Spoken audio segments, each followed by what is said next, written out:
My 35 million wife, 35 female, and mother of three is cheating on me, and she thinks I don't know anything. I never thought I'd be in this position, standing on the edge of my marriage, wondering how everything fell apart.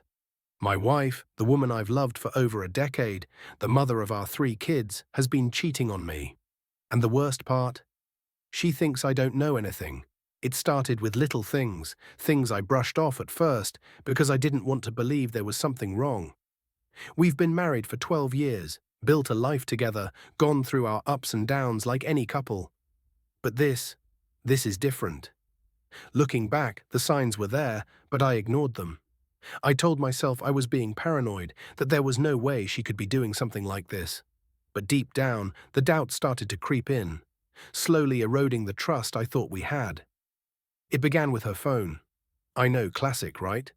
But when she started keeping it closer than usual, always making sure it was face down on the table or tucked away in her pocket, I couldn't help but notice.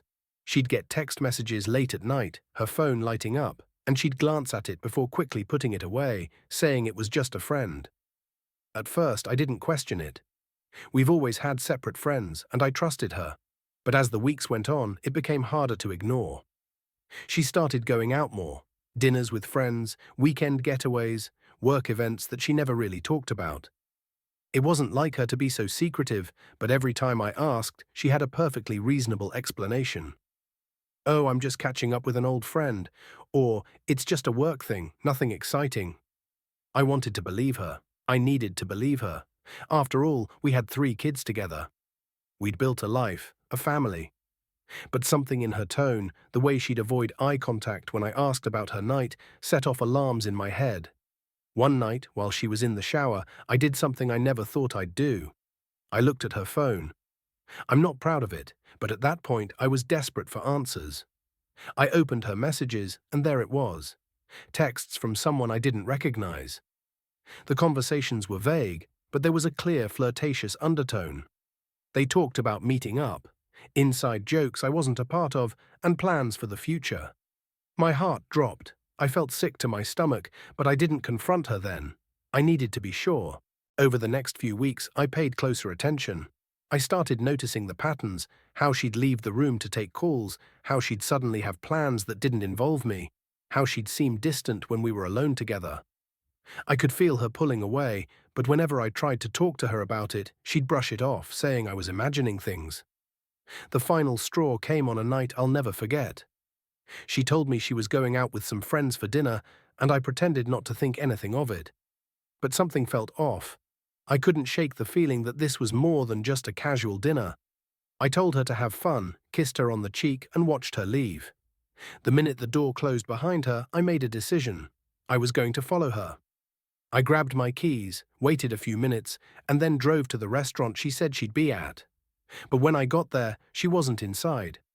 I called her, trying to keep my voice casual, and asked how dinner was going. She lied. She said she was at the restaurant having a great time with her friends.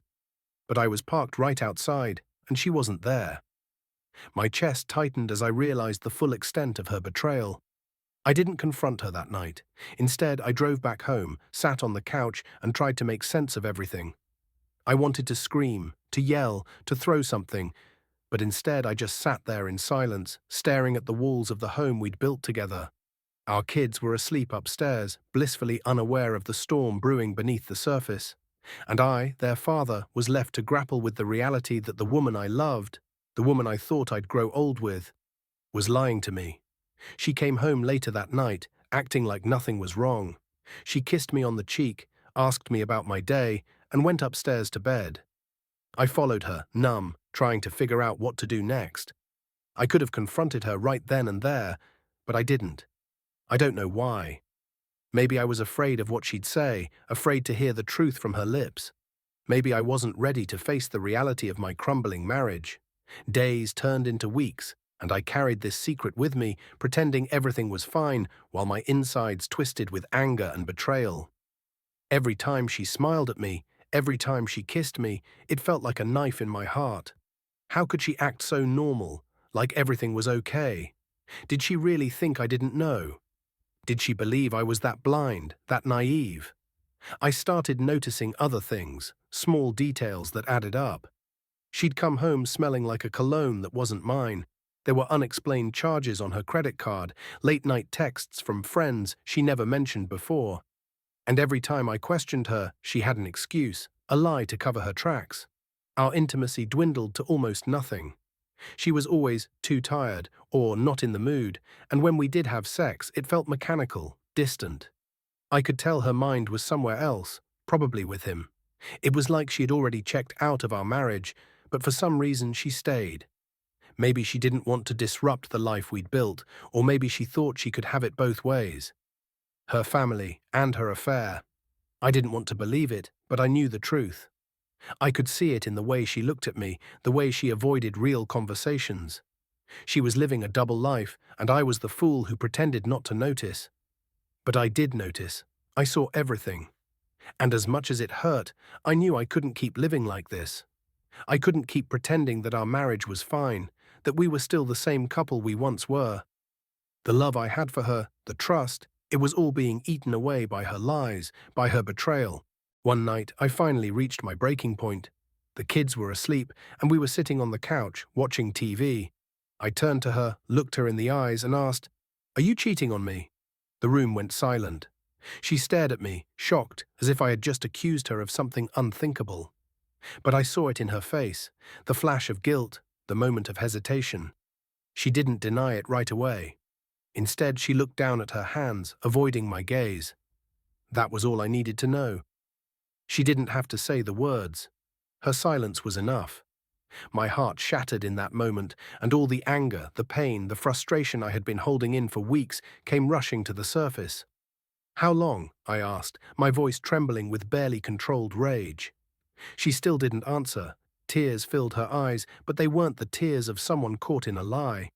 They were the tears of someone who knew she had destroyed everything.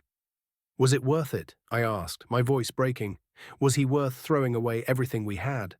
Finally, she spoke. Her voice was small, barely above a whisper.